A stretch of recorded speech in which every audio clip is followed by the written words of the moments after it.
Hello everyone, and let's talk about what's the difference between the words ruffian and hooligan.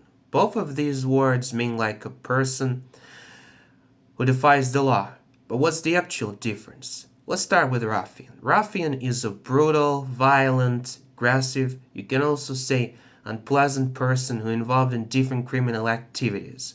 For example, a member of a street gang or mafia. And this meaning is crucial here.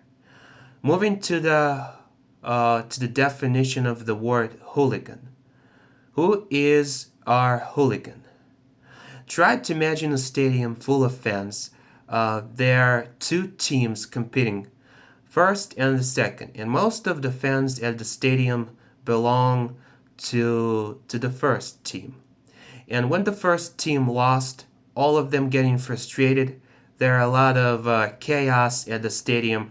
They're starting to wreak havoc all over the place.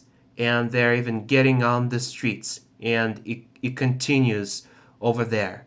And that's the definition of the word hooligan. And now you know the difference between these two words, ruffian and hooligan.